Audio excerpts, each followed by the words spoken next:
Good morning, students. How are you? Today we are starting our new content of the political science, that is chapter number 5, that is challenges to the restoration of the Congress system. As per our previous chapters, we have seen that Congress have ruled the many of years from the beginning of the independence. So after 1947, or whenever the first general elections was held in 1952, so till to fourth election, so Congress have dominant on over the political party. So in this segment ki Congress have used maximum power for the ruling in the on over the country. No other competitive party can face to challenge of this arena. So what was the condition of other political party and what was the challenges faces by the Congress to restore their dominant on the India, on over the India. So कि किस तरीके से कांग्रेस को अपना dominant बना के रखना पड़ा, कौन सी अदर कॉम्पिटिटिव पॉलिटिकल पार्टीज आई थी जिसकी वजह से उनको एक कॉम्पिटिशंस क्रिएट करना पड़ा. And after that what happened the after death of the Pandit Jawaharlal Nehru. So who was the successor who can hold the situation, who can hold the power of the political group? So there is some circumstances which create a different aspects which is surrounded by the Congress and their dominant in their arena of the political parties. So many of the person which are related to the rather than the political party and oppose the political party. So after that many of political party come arise and then they have to develop new forms of the political parties. So as we have clear in the previous chapter, that is the major political parties like the Communist Political Party and the Bharatiya Janasangh Party, Swatantra Party, Samajwadi Party and the many other more political parties.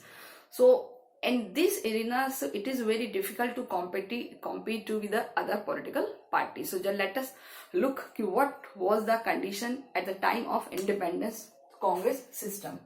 So our topic is class 12.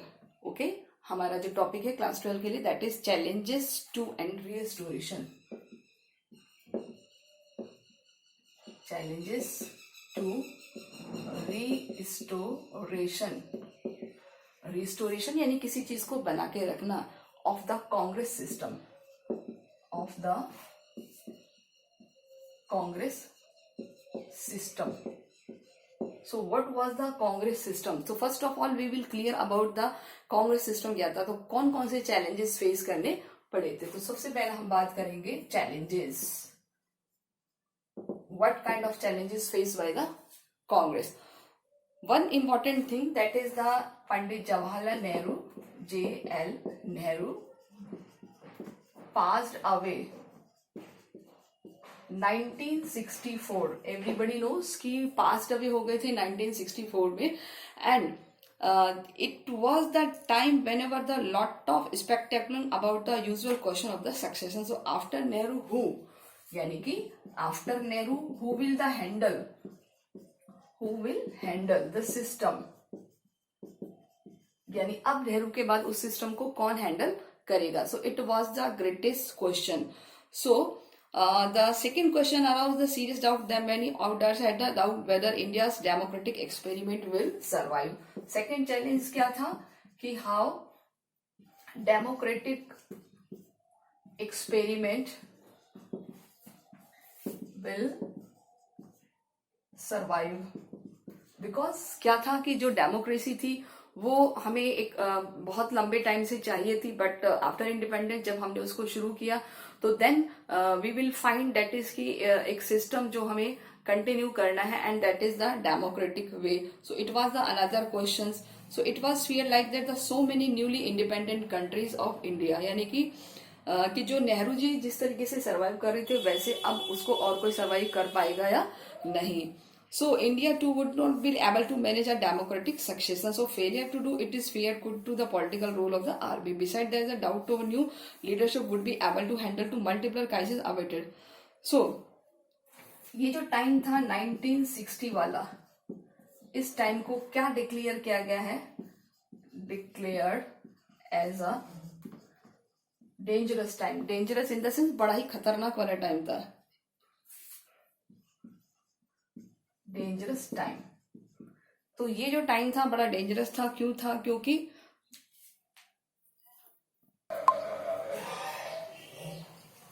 so this era is known as the most dangerous era in the Indian political history.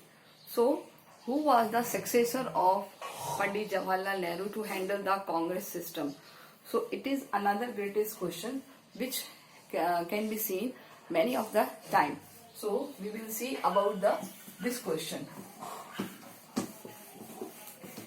Yes.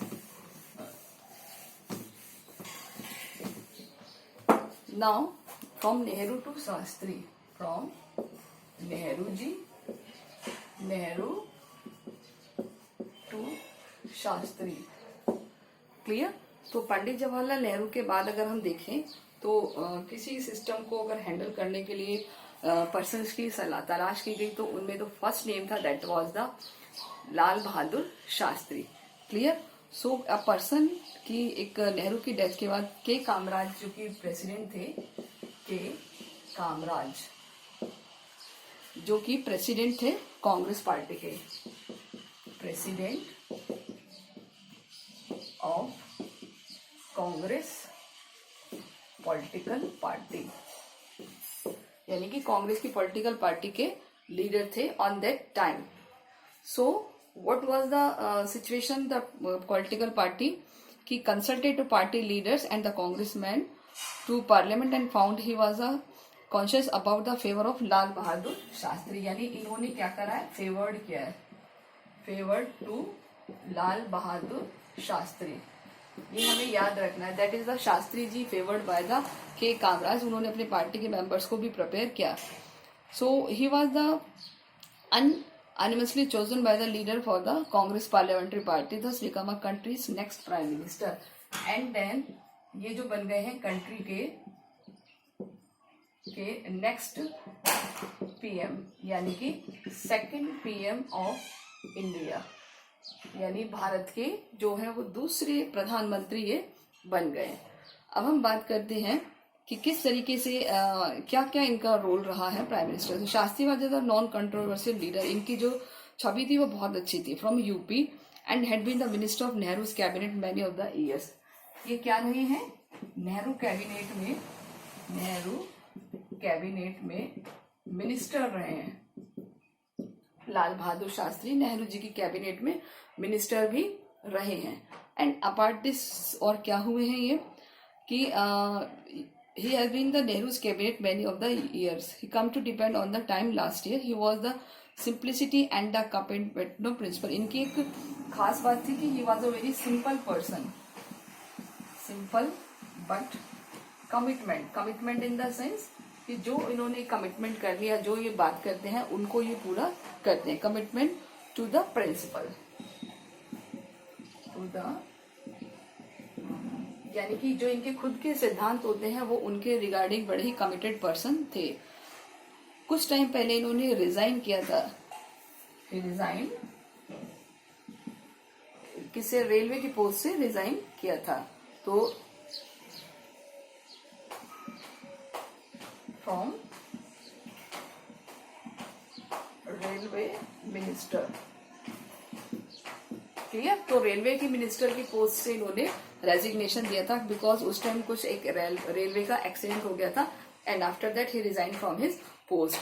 तो जब Shastri ji country के prime minister बने 1964 में, and से 96 तक, बहुत लंबे time तक नहीं रहे हैं, यानी कि 2 साल तक ये रहे हैं। कब से कब तक रहे हैं, 1964 to 1966, क्लियर। ये हमें याद रखना होगा कि 2 इयर्स तक ये प्राइम मिनिस्टर्स रहे हैं। इसके अलावा इनके सामने 2 चैलेंजेस थे, from the economic implication of the war with China. इनके सामने चैलेंज था कि economic condition and due to war with China, क्योंकि चाइना के साथ वॉर हुआ था तो इसलिए भी करना, तो फेल्ड, और उसके अलावा failed monsoon drought, serious food crisis present a graver challenge as a discuss to the previous chapter, the country have faced to the Pakistan in 1965. The Shastri ji famous slogan. अब उस टाइम देखिए एक और चाइना के साथ जो वॉर हुआ था वो तो हुआ था 1962 में. 1962 में.